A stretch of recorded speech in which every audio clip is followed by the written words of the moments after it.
Welcome, everyone, to today's Explainer. We are diving into a truly incredible technical breakthrough in the AI infrastructure space today. We're talking about achieving batch size 1, ultra-low latency inference on standard off-the-shelf NVIDIA GPUs. This is essentially a story about software-defined data flow literally hacking the physics of hardware. For the longest time, we've all just assumed you absolutely need custom-built silicon to get this kind of blistering speed. But today, we're going to see how a massive software revolution is changing the game entirely. Let's get into it. Here is our roadmap for today. We'll quickly cover the challenge of the new AI era, then dive into the fatal bottlenecks of GPUs. After that, we'll explore TileRT, the software revolution, look at architecture and system disaggregation, and finally wrap up with the cost of innovation. All right, Section 1, the challenge of the new AI era. So, what is driving this whole evolution? It really all comes down to the interactivity imperative. Premium AI is rapidly shifting away from those standard, slightly laggy text-based chatbots to full duplex, real-time voice, and autonomous agents. You know, like Jarvis from Iron Man?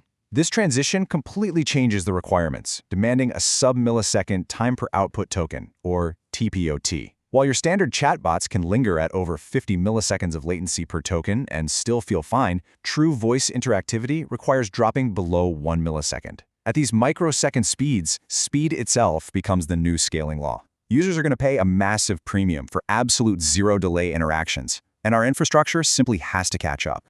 But there's a huge catch, and it brilliantly illustrates the brutal physics of inference. You are essentially forced into a hard compromise between throughput and interactivity.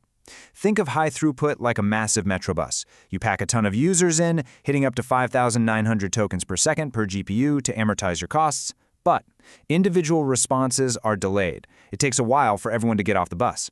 On the other hand, you have the private rocket ship, batch size 1. This guarantees sub-millisecond response times, but plummets your aggregate throughput down to roughly 268 tokens per second.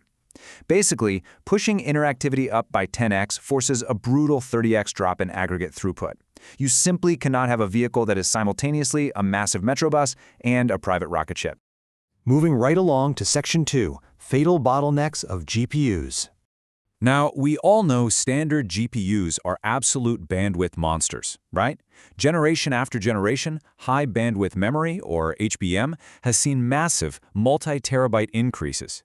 You can see it going straight up from the P100 all the way to Blackwell. Theoretically, at batch size 1, where a model like GLM5 FP4 needs roughly 21 gigabytes of active parameter traffic per token, GPUs should easily hit over 3,000 tokens per second. But reality is a bit more stubborn. Memory latency is completely stagnant. Ultra-high interactivity is bound entirely by latency, not bandwidth, and the traditional CUDA programming model creates this immense overhead that literally starves the GPU. To understand why, we just need to look at the exact execution pipeline. A B200 has a theoretical limit of 64 terabytes per second of HBM bandwidth. That is insane. But the actual execution bottleneck ruins it. The traditional setup forces kernel launches, HBM reads, compute, spilling back to HBM, and then teardown. At these tiny sub-millisecond speeds, this creates a massive idle gap. It entirely dominates the execution lifecycle. It's really death by 1,000 cuts. The GPU is basically just sitting there, twiddling its thumbs, waiting for instructions rather than actually doing the math. So how did the industry react? Well, competitors bypass this exact bottleneck by building custom dataflow ASICs. Think of companies like Cerebras or Grok. Their solution is to physically map the model directly onto the chip and keep all the weights in massive on-chip SRAM pools. This completely eliminates runtime scheduling and kernel boundaries. The data just flows continuously and deterministically from one layer to the next. This drops latency from a traditional 10.1 milliseconds down to just 0.1 milliseconds. It's unbelievably fast. But the huge downside is it requires highly rigid, custom silicon. Which brings us to our third section, and the real core of this breakthrough. TileRT, the software revolution. Enter TileRT. This is where things get wild. We want that ASIC-level performance, but on standard NVIDIA GPUs. TileRT doesn't just try to optimize or group kernel launches like CUDA graphs might do. Actually, scratch that. It goes way further. It abolishes the kernel entirely as the unit of execution. TileRT statically compiles the entire model graph ahead of time into one single persistent engine kernel. The host CPU launches it exactly once, and execution stays completely resident on the GPU for the entire lifecycle of the generation. Those idle gaps? Completely eliminated. By keeping everything resident on the GPU, TileRT effectively hijacks standard hardware to emulate a custom data flow pipeline. It uses dynamic overlap, meaning asynchronous loads run simultaneously with tensor compute. Intermediate results flow straight forward through on-chip registers and L2 cache using tile-level task scheduling.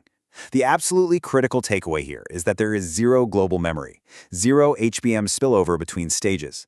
This is software literally forcing standard hardware to behave exactly like a data flow ASIC. It's brilliant. And it goes even further by breaking symmetry at the node level. Normally, standard frameworks force all the GPUs in a server node to execute identical synchronous logic. But for a model like GLM 5.1, TileRT assigns highly specialized, persistent roles across a standard 8 GPU node. GPU 0 is completely isolated as a sparse indexer to dictate all the routing, while GPUs 1 through 7 act purely as MLA workers, dedicated exclusively to math. It perfectly impersonates a spatial data flow pipeline distributed across standard, off-the-shelf hardware. All right, Section 4, Architecture and System Disaggregation. Let's zoom out and see how this fits into the big picture. The true beauty here is that you don't have to rip and replace your existing data center systems. TileRT is designed around prefill decode disaggregation. Your standard vLLM setup continues to act as the main, heavy-duty bus handling big prefill contexts and batch traffic. TileRT just sits right alongside it as a single passenger express lane, handling only the critical ultra-fast decode phases. Drilling down into how that traffic is actually controlled, it's managed by a custom multi-connector API. General traffic hits the disaggregation proxy and stays in the standard vLLM decode pool for high-throughput batched serving. But when a latency-critical request arrives, say a real-time voice prompt where every millisecond counts, the multi-connector intelligently diverts it straight into the hyper-specialized TileRT decode pool to guarantee native single-stream speed. Now you might be wondering, doesn't transferring the KV cache take longer than the inference itself? That would ruin the whole disaggregation strategy. To solve this, TileRT bypasses the CPU completely. Utilizing engines like Mooncake and Nixdale, it executes one-sided RDMA writes. This transfers the incremental state directly from the prefill GPU memory straight into the decode GPU memory with absolute zero CPU intervention, zero overhead state transfer. And the benchmarks prove this software optimization absolutely beats raw copper. Just look at this. A single 8-GPU B200 node running TileRT hits a staggering 500 tokens per second per user on FP8. It completely outclasses standard engines running nearly twice as fast as a massive 72-GPU NVL72 cluster running TRT LLM or SGLang. Let that sink in.